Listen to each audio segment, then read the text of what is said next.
குட்ரா,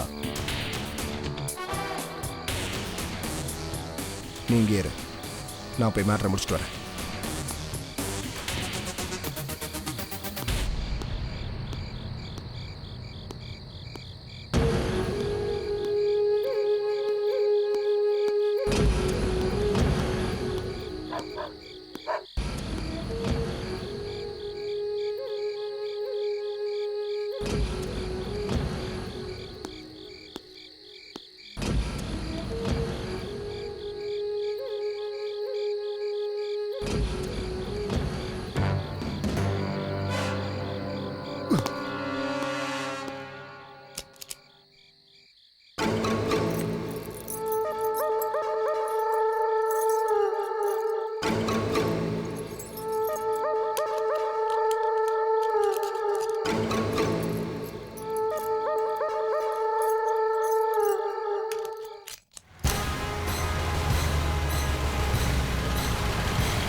sir, என்ன ரவி, எங்க போறீங்க? சாப்பிட்டு வரலாம்னு போயிட்டு இருக்கோம் சார்.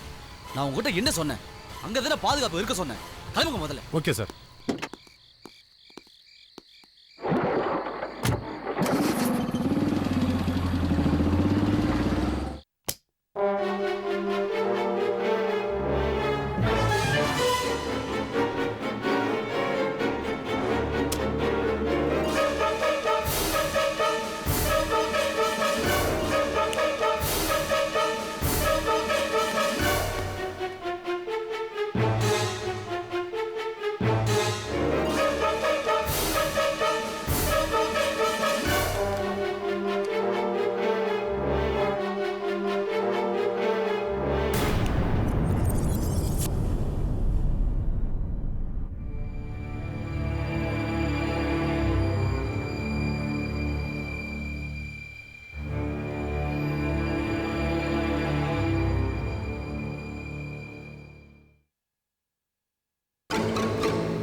இன்ஸ்பெக்டர் சார், அவங்க யார் நிக்கிறா? கூப்பிட்டு விசாரிங்க.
என்னங்க போய் ஃபோன் பண்ணு.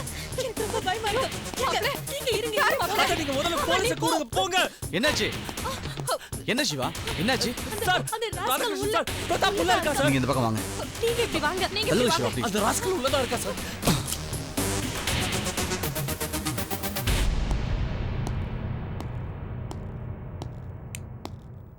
ஏய்,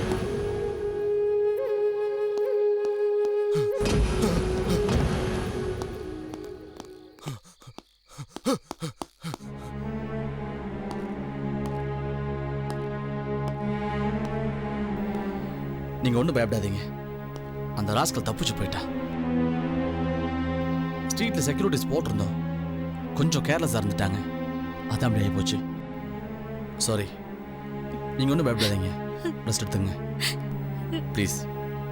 thanks Radhakrishnan sir. It's okay. என்னங்க என்னங்க இதெல்லாம்?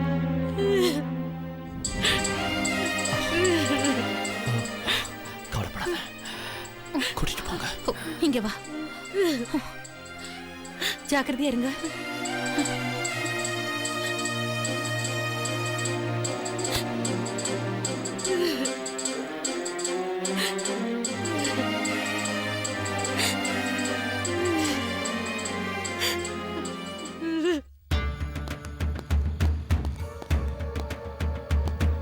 நான் நினைச்ச மாதிரி ஆயிப்போச்சு. நான் மட்டும் இப்போ உள்ள போல, டாக்டர் சிவாவை பிரதாப் கொலையே பண்ணியிருப்பான். அலட்சியமா இருக்கீங்க. போலீஸ்னா என்ன நினைச்சுக்கிட்டு இருக்கீங்க? 1ஆம் தேதி சம்பளம் வாங்குற சாதாரண வேலை நினைச்சீங்களா? தியாகம் பண்ணணும்.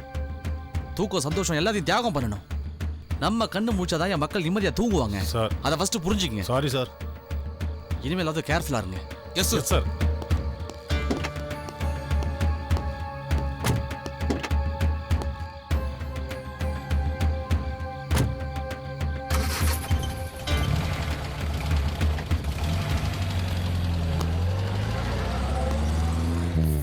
சின்னமணி நீ எனக்கு,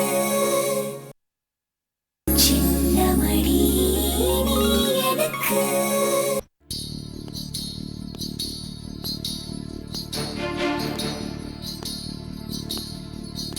என்ன ராதாகிருஷ்ணன், கைக்கு கிடைச்சது நழுவ விட்டுட்டீங்களே. Sorry sir.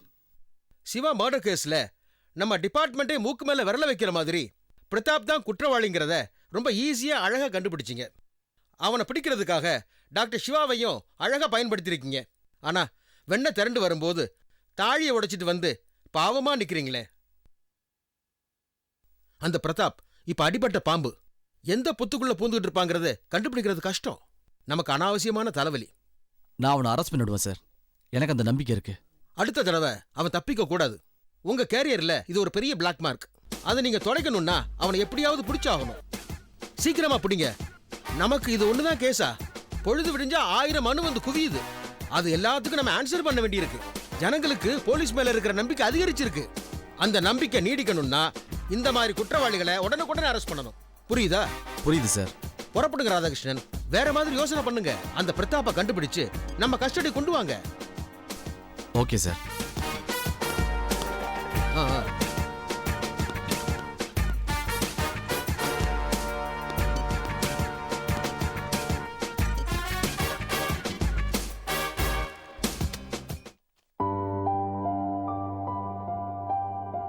இந்தாங்கப்பா. நம்ம வீட்டுக்கு மாமா ஃபோன் பண்ணா நாங்க திவாகர் சார் வீட்ல இருக்கோம்னு சொல்லி இந்த ஃபோன் நம்பரை கொடுத்து எங்களுக்கு ஃபோன் பண்ண சொல்லுங்கப்பா. ஆ சரிம்மா. மறந்துடாம மீனா உங்க நினைவாவே இருக்கான்னு சொல்லுங்க. ஆ சொல்றேம்மா. வெளிநாட்டுல தனியா இருக்காரு, உடம்ப கவனிச்சுக்க கூட ஆள் இருக்காது. பத்திரமா பாத்துக்க சொல்லுங்கப்பா. வேலைக்கு கரெக்டா சாப்பிட சொல்லுங்க. ஆ சரிம்மா. இப்படி சரி சரின்னு சொல்லிட்டு மாமா ஃபோன் பண்றப்போ எல்லாத்தையும் மறந்துருங்க. மறக்க மாட்டாருமா, கவலைப்படாத.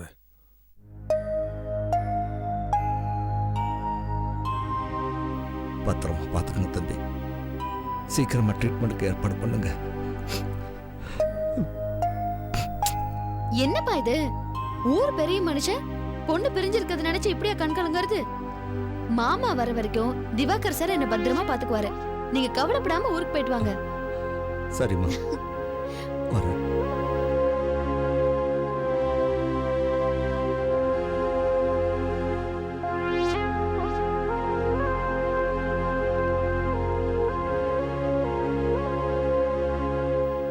நான் போயிட்டு வரேம்மா. அடுத்த தடவை வரும்போது பாட்டியை கண்டிப்பா கூட்டிட்டு வரணும் என்ன? ம்.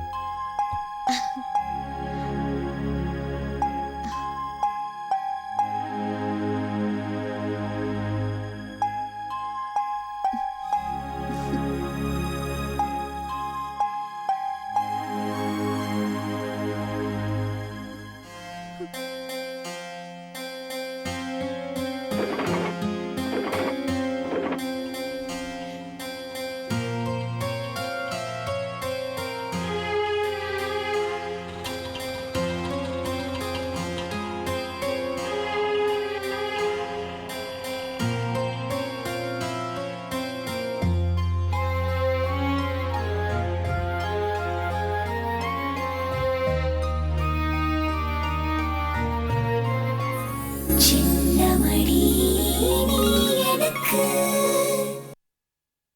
சின்னமணி நீ எனக்கு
ஹலோ.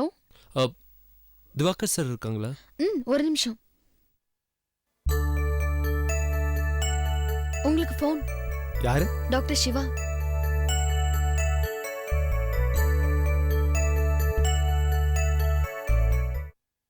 சொல்லுங்க சிவா. சாரி திவாகர் சார், நானே உங்களுக்கு ஃபோன் பண்ணணும்னு நினச்சேன், அதுக்குள்ளே நீங்களே பண்ணிட்டீங்க. பரவாயில்ல சிவா.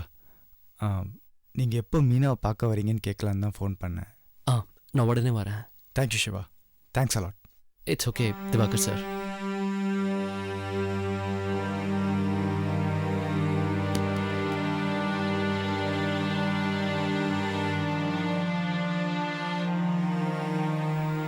என்னங்க, இப்போ இருக்க சூழ்நிலையில நீங்க ஹாஸ்பிட்டலுக்கு வரணுமா? பாரு, நான் இப்போ ஹாஸ்பிட்டல் போல. வேற எங்க கிளம்பிட்டீங்க? ஏசி ராதாகிருஷ்ணன் சாரை பார்க்க போறேன்.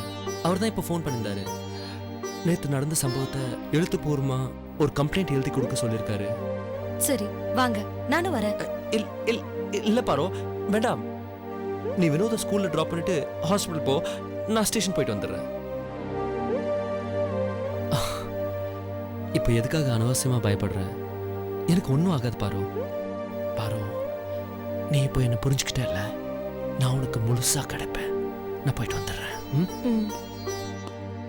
என்னங்க, எதுல போறீங்க? நான் ஆட்டோல போயிடுறேன், நீ காரை எடுத்துட்டு ஹாஸ்பிட்டல் போயிடு. சீக்கிரம் வந்துருங்க. ஓகே.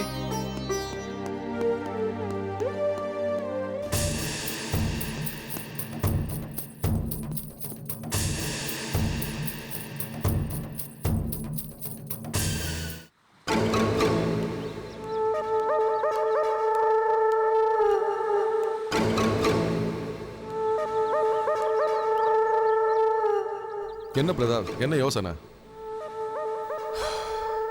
இந்த கத்திக்கு வேலை கொடுக்கலான்னு பார்த்தேன். ச்சே, நல்ல சான்ஸ்ரா, மிஸ் பண்ணிட்டேன். இப்போ என்ன பண்ண போற? எங்கேயோ ஏதோ தப்பு நடந்திருக்கு. எப்படா கரெக்டாக அந்த ஏசி ராதாகிருஷ்ணன் அங்கே வந்தா? இதெல்லாம் பார்க்கும்போது ஏதோ பிளான் பண்ண மாதிரி இருக்கு. அப்படி இல்லை பிரதாப், நீ வீட்டுக்குள்ளேயே அடைஞ்சு கிடக்குறல்ல, அதான் நைட்டில் வெளில போனால் தான் தெரியும் போலீஸ் எந்த அளவுக்கு அலர்ட்டாக இருக்காங்கன்னு.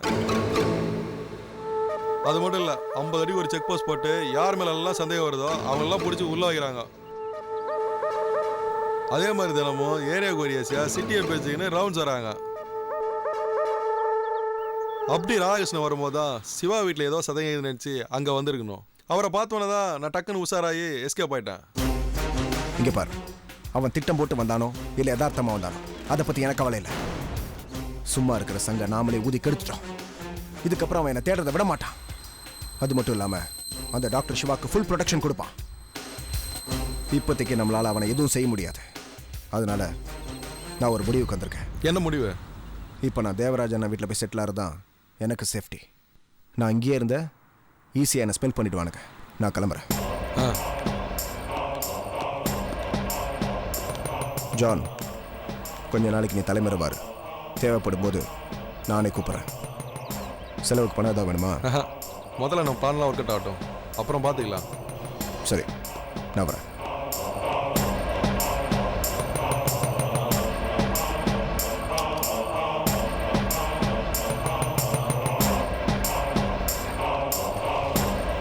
ஜாக்கிரதை.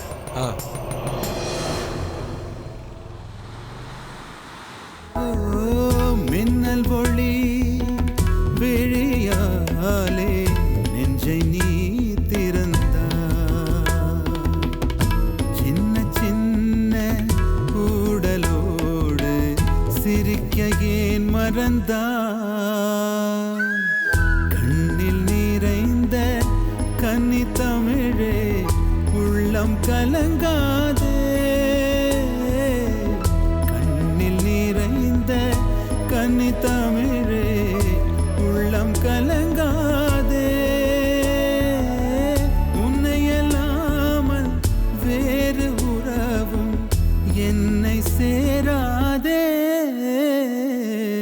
காற்றும் நானும் காத்து கிடந்த தனிமை தீவினிலே